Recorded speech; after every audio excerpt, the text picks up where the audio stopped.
we're coming to our last speaker. She's a lady, barrister at law, I should mention, maybe not. She can do that one herself. She's travelled all the way from County Kerry.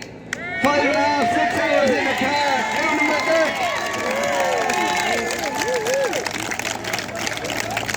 Thank you very much.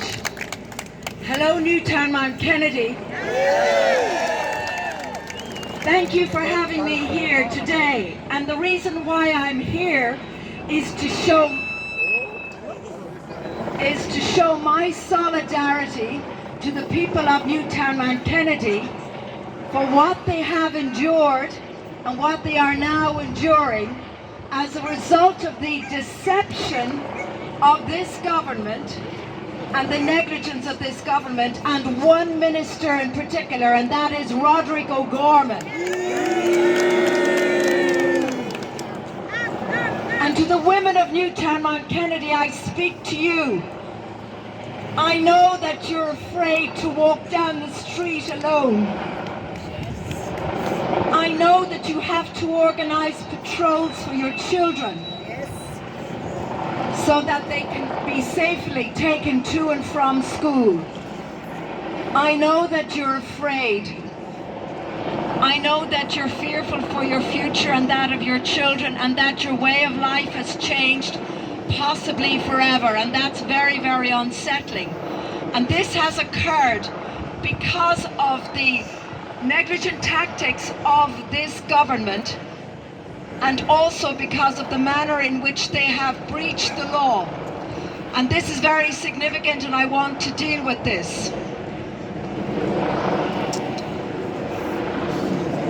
I want to refer in particular to what Minister Roderick O'Gorman has done. You know, he has sent out no less than 8 tweets in different languages. How many of the asylum seekers who are presently here in Ireland are here because of the tweets of that minister? We may never actually know, but what we do know that he is breaking the law in the manner in which he is designating IPAS centres, because he and this government are under an obligation with regard to the regulations concerning the designation of IPAS centres to deal with 2 issues in particular which are relevant to all of you here in Newtownmountkennedy, and that relates to public interest and public order. As we know, this is the single most important issue that is facing the country. Certainly on the election trail, it's something that everybody is concerned about. And did you know that 85% of all the asylum seekers who came in through Dublin last year in 2023 came in without any ID or passport? So we have no idea who these people are, where they came from, what their country of origin is. We do not know if they even have a criminal record, but we do know that the Minister for Justice lied when she said that they do have criminal checks on these people. How could they have criminal checks on these people when they don't know who they are or where they came from or what their date of birth is? And that is the reason why these issues of public order and public interest cannot be satisfied or fulfilled when the government, and in particular the Department of Integration, tries to designate IPAS centres.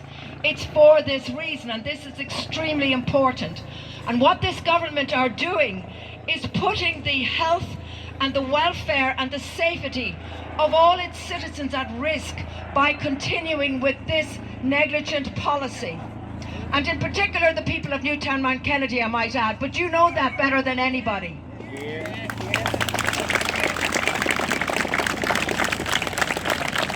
And the question now is, what is to become of Ireland?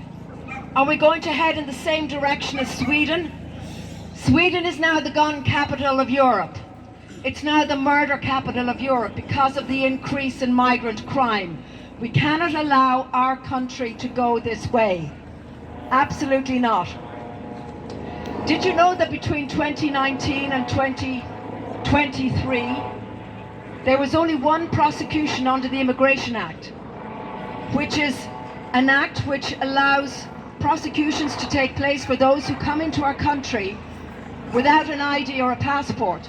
But this legislation was not being used by the government, even though it was available. There was only one prosecution and there was no conviction during that time, and I'm sure you will agree that simply was not good enough.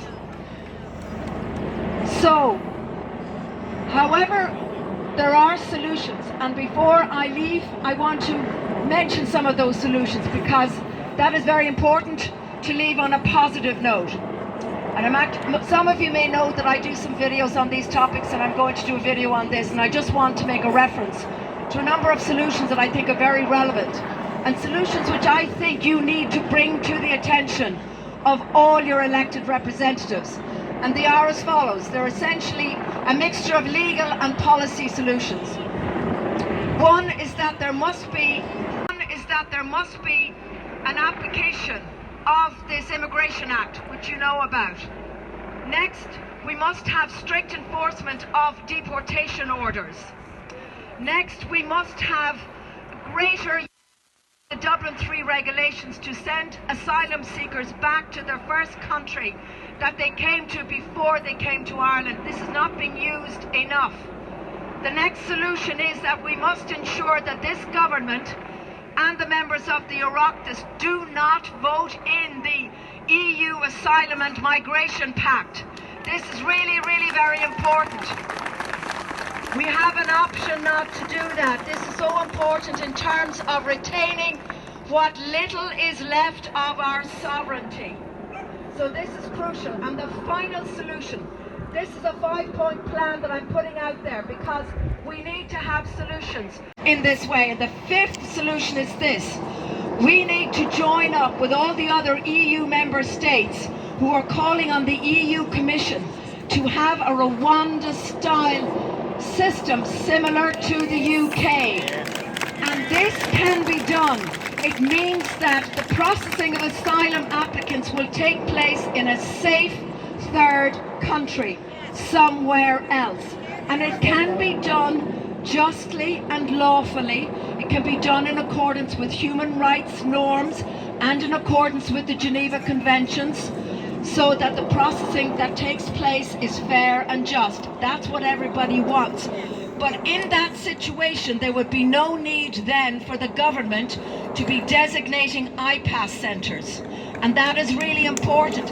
And in particular, designating IPAS centres in breach of the law, which is what they're doing right now. So you need to realise that.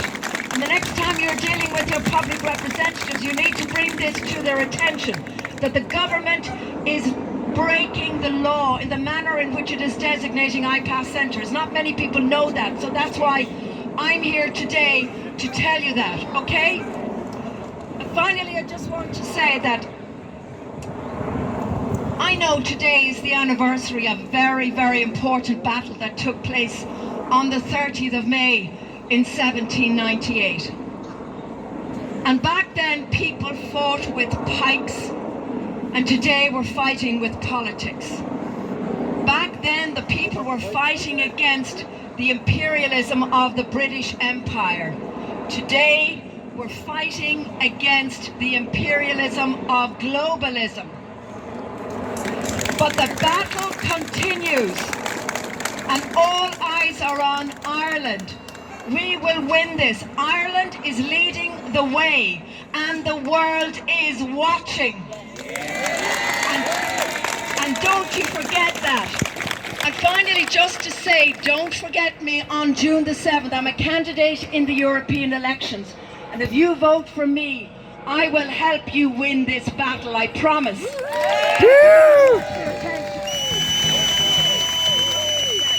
But I also want to give a big shout out to Michael Leahy. He's also another fantastic candidate. And Michael is a great friend of mine. So even though we're both technically competitors, we both want each other to win. We both want each other to get in and to become your representatives in Europe, because you know that both Michael and myself will fight for you in Europe. So don't forget us on June the 7th. You know what you did on March the 8th with the referendum? You spoke and the establishment quivered. Do the same again on June the 7th. Bless you all. Thank you for your attention. Thanks very much, everybody. Thanks, Una. Okay, that's our last speaker.